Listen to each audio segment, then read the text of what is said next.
نیت ہوگی کہ میں نماز پڑھتا ہوں ہدیے میت کی.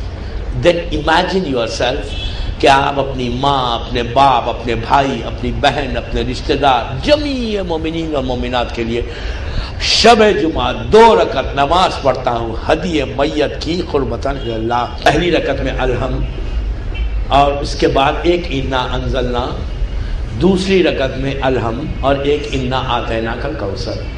جسٹ 2 منٹس، 2 منٹ کی نماز ہے. علامہ مجلسی کہتے ہیں کہ اگر کوئی شخص یہ 2 رکعت نماز پڑھے، وہ سلام جب بھیجے گا سلام اس کا ختم نہیں ہوگا، 70,000 رحمت کے فرشتے ان کی خبر پہ پہنچ جائیں گے. اور پہنچ کے کیا کہیں گے؟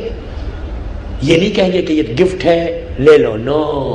جب رحمت کے فرشتے 70,000 اس کی خبر پہ پہنچیں گے، آپ کی ماں کے، آپ کے باپ کے، آپ کے بھائی کے، آپ کی بہن کے، آپ کے ہسبینڈ کے، آپ کی وائف کے، رشتہ داروں کے، جب 70,000 1 نہیں 2 نہیں 3 نہیں 70,000 رحمت کے اینجلز جو ہے خبر پہ جائیں گے. اور جا کے اتنا بڑا گفٹ، آپ نے سلام ختم کیا، آپ کی نماز ختم ہوئی، پروردگار نے اور یہ بھی نہیں ہے کہ 1 گھنٹے کے بعد بھیجے گا، 2 گھنٹے کے بعد بھیجے گا. نو، وہ ایسا عادل ہے کہ تم نے اب نماز ختم کی، دوسرے سیکنڈ فوراً، اس لیے کہ اللہ کا جو کام ہوتا ہے نا وہ کن فیکن کا معاملہ ہے، وہ ارادہ کرتا ہے ہو جاتا ہے. وہ فوراً 70,000 رحمت کے فرشتے آرام باغ کے ایک ایک خبر پہ جا رہے ہیں. دنیا میں کہیں آپ کے رشتہ دار ہو جن کے لیے آپ نے پڑھی، پہنچ کے گفٹ دیتے ہوئے ان کے عذاب، اگر خدا نہ خواستہ کسی کو فشار ہو رہا ہے، فشار فوراً رک جاتا. کسی کو کوئی اژدہا یا کوئی سانپ ہے وہ کاٹ رہا ہے، وہ رک جاتا.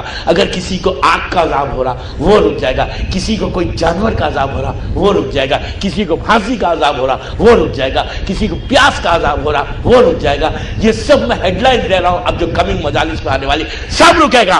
اور یہ رحمت کے فرشتے وہاں پر پہنچ کے جب عذاب رکا تو وہ پوچھتا ہے کہ کیسے رک گیا عذاب، کہ میرے پاس رحمت آئی کیسے؟ تو اس وقت فرشتے کہتے ہیں کہ ابھی تیرے رشتہ دار نے، تیرے بیٹے نے، تیری بیٹی نے، تیری ماں نے، تیری بہن نے وہاں سے بامبے سے بیٹھ کے نماز پڑھی، جس کی برکت کی وجہ سے اللہ نے تیرے عذاب کو روکا. تو عزیزوں، اس کے بعد پروردگار کرتا ہے کہ اگر آپ نے یہاں گلستان میں مثال کے طور پہ نماز پڑھی، تو گلستان سے اگر آپ کی کوئی ماں باپ کوئی بھاؤنگر میں کوئی دفن ہے، آپ نے اس کے لیے پڑھی، تو فوراً اس رشتے کو بتاتا ہے کہ یہ آدمی نے تیرے لیے پڑھی. تو ماں ہے تو بیٹے کو دیکھے گی، باپ ہے تو بیٹی کو دیکھے گا. ایک دوسرے کو دیکھتے وہ وہاں سے کہتے ہیں اللہ اس کو اچھا رکھ، اس نے میرے عذاب کو کمی کی، میری تکلیف کو کمی کی. پروردگارہ آج کے بعد میرے اس رشتہ دار کی تکلیف کو دور کرنے. آپ کی تکلیفیں دور ہوئیں گی، آپ کی پریشانیاں دور ہوئیں گی جب آپ دوسروں کو یاد کریں گے. اسلام میں سیلفشنس نہیں ہے، اسلام میں خود غرضی نہیں ہے. اسلام فارگیونیس کا نام ہے. آج آپ کرو، کل آپ کو اس کا فائدہ